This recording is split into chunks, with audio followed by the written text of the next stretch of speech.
మరో అంశం చూద్దాం. వైసీపీ నేత రాజంపేట ఎంపీ మిథున్ రెడ్డి అరెస్టుకు రంగం సిద్ధమైంది. మిథున్ రెడ్డి అరెస్టు కోసం వారెంట్ కోరుతూ విజయవాడ కోర్టులో సిట్ అధికారులు పిటిషన్ దాఖలు చేశారు. అలాగే మిథున్ రెడ్డి నివాసం తదితర ప్రాంతాల్లో భారీ భద్రతను ఏర్పాటు చేశారు. ఇప్పటికే మద్యం కుంభకోణం కేసులో ఎంపీ మిథున్ రెడ్డి ముందస్తు బెయిల్ పిటిషన్ను ఏపీ హైకోర్టు, సుప్రీంకోర్టు తిరస్కరించాయి. ఈ నేపథ్యంలో సిట్ అధికారులు చట్ట ప్రకారం ముందుకు వెళ్తున్నట్టు తెలుస్తోంది. డీటెయిల్స్ ని మా ప్రతినిధి రవివర్మ ఫీల్డ్ రిపోర్ట్ ద్వారా అందిస్తారు. రవివర్మ.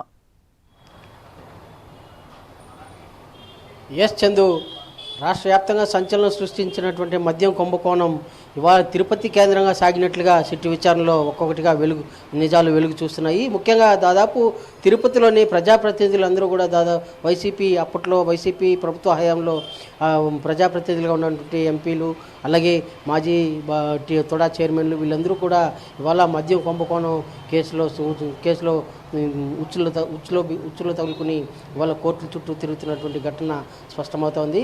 అయితే గతంలో ఎన్నడూ లేని విధంగా తిరుపతి కేంద్రంగా అంటే ఫేక్ డాక్యుమెంట్లు, ఫేక్ అడ్రస్లు పెట్టి మద్యం డిస్టిలరీస్ కంపెనీలు ఏర్పాటు చేసి మద్యం విక్రయం ద్వారా వచ్చిన డబ్బుల్ని విదేశాలకు తరలించి అక్కడి నుంచి మళ్ళీ స్వదేశానికి తెప్పించినట్లుగా కూడా సిట్ అధికారులు అయితే మనీ లాండరింగ్ విధానం ద్వారా తెప్పించినట్లుగా సిట్ అధికారులు అయితే గుర్తించారు. దానికి సంబంధించిన దర్యాప్తు ఒక్కొక్క రోజు ఒక్కొక్క నిజాలు అయితే వెలుగు చూస్తున్నాయి. దాదాపు ఇప్పటి ఈ మద్యం కుంభకోణం విషయంలో కేసులో దాదాపు 8 మంది ఇప్పటి వరకు అరెస్ట్ అయి ఉన్నారు. వారు కూడా అరెస్ట్ చేసి కోర్టు చుట్టూ తిరుగుతున్నారు.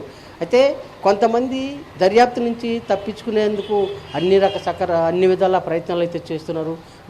బెయిల్ కోసం కోర్టులు కింది స్థాయి మొదలుకొని సుప్రీంకోర్టు కోర్టు వరకు ప్రయత్నాలు అయితే చేస్తున్నారు. అయితే ఇదే తరహాలోనే మిథున్ రెడ్డి కూడా సుప్రీంకోర్టు, హైకోర్టులో బెయిల్కి అప్లై చేస్తే హైకోర్టు తిరస్కరించింది. సుప్రీంకోర్టులో బెయిల్కి అప్లై చేస్తే సుప్రీంకోర్టు సైతం తిరస్కరించింది. అయితే హైకోర్టు బెయిల్ తిరస్కరిస్తూ ఒక విజ్ఞప్తి అయితే చేసింది. సిట్ అధికారుల విచారణకు మీరు ఏకీభవించాలి, విచారణకు హాజరు కావాలని చెప్పేసి సూచించింది. అయితే ఇది విచారణకు హాజరవుతూ ఉన్నా కూడా పూర్తి స్థాయి బెయిల్ రావాలని, బెయిల్ కోసం అంటే విచారణ నుంచి తప్పించుకునేందుకు ఇలాంటి ప్రయత్నాలు అయితే చేస్తూ వస్తున్నారు. గతంలో ఎన్నడూ లేని విధంగా దాదాపు గత ప్రభుత్వ హయాంలో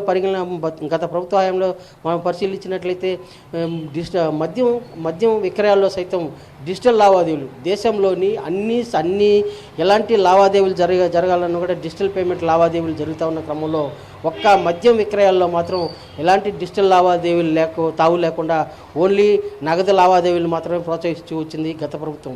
అలాంటి నగదు లావాదేవీలతో దాదాపు 50,000 కోట్లకు పైగా అవినీతి అక్రమాలు కుంభకోణం జరిగినట్లుగా కూడా గత ప్రభుత్వ హయాంలో అనేక ఆరోపణలు వచ్చాయి.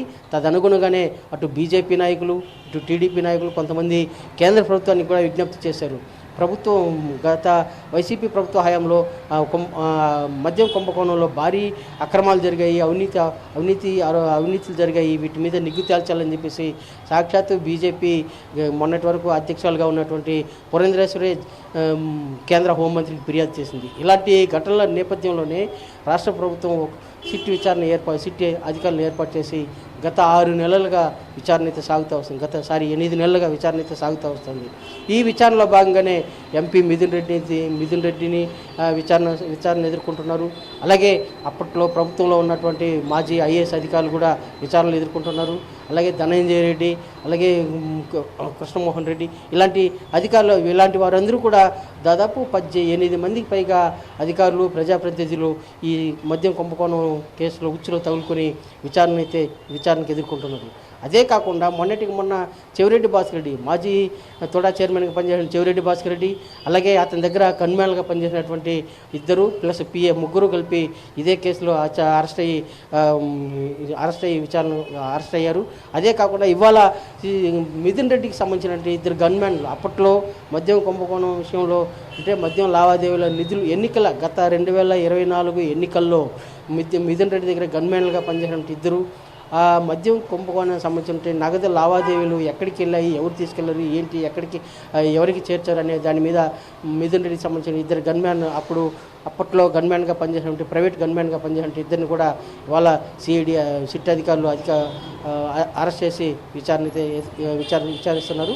అదే కాకుండా చెవిరెడ్డి భాస్కర్ రెడ్డి తనయుడైనటువంటి మోహిత్ రెడ్డి సైతం ఇలాంటి మద్యం కుంభకోణం సంబంధించిన నగదు తరలింపు విషయంలో తొడా వాహనాలు సాక్షాత్ ప్రభుత్వ అధికారిగా వ్యవహరిస్తూ తొడా వాహనాలను వినియోగించిన ఆరోపణలో కూడా అతను కూడా ఈ మద్యం కుంభకోణం ఉచ్చులో తగులుకొని విచారణ అయితే సాగుతూ ఉంది. ఇలాంటి ఘటనలు దాదాపు రోజుకొక సంఘటనలు వెలుగు చూస్తున్నాయి. అంటే వీటికన్నిటికీ మూలం ఏంటంటే గత ప్రభుత్వ హయాంలో జరిగినటువంటి ఈ భారీ కుంభకోణం తవ్వే కొద్దికి నిజాలు వెలుగు చూస్తున్నాయి. ఒక్కొక్క అధికారి భాగవతం బయటపడుతూ వస్తుంది. ఇంకా ఎంతమంది బయటపడతారనేది ప్రశ్నార్థకంగా ఉంది.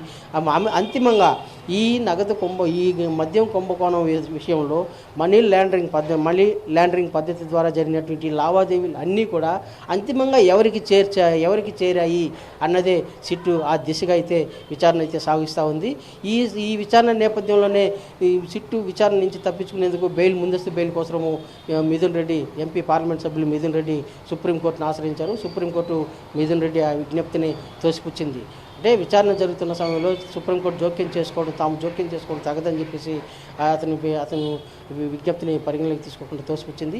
అదే సమయంలోనే సిట్ అధికారులు సైతం ఒక పార్లమెంట్ సభ్యులుగా ఉన్నారు, ప్రజాప్రతినిధిగా ఉంటున్నారు. కాబట్టి ఇతన్ని అయితే ఒక ప్రజాప్రతినిధిని అరెస్ట్ చేయాలంటే కోర్టు నుంచి వారెంట్ అవసరం. కాబట్టి విజయవాడ కోర్టుని సిట్ అధికారులు ఆశ్రయించి తాము విచారించేందుకు మరింత సమాచారం సేకరించేందుకు గాను మిథున్ రెడ్డిని అదుపులోకి తీసుకుని విచారించాల్సిన అవసరం ఉంది, అరెస్ట్ చేసి విచారించాల్సిన అవసరం ఉందని చెప్పేసి సిట్ అధికారులు విజయవాడ కోర్టులో వారెంట్కు అప్పీల్ చేశారు.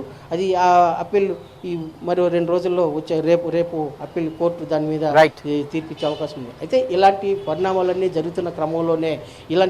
క్రమంలోనే అంతిమంగా ఈ మద్యం కుంభకోణం విషయంలో ఎవరికి లబ్ధి పొందారు, ఎవరికి ఎంత చేరింది ఏంటి అనేది విషయం మీద ఇవాళ సిట్ అధికారులు మరింత లోతుగా దర్యాప్తు అయితే చేస్తున్నారు. ఈ దర్యాప్తు తుది దశకి చేరే సమయానికి మరో కొద్ది రోజులు పట్టే అవకాశం ఉందని తెలిసింది.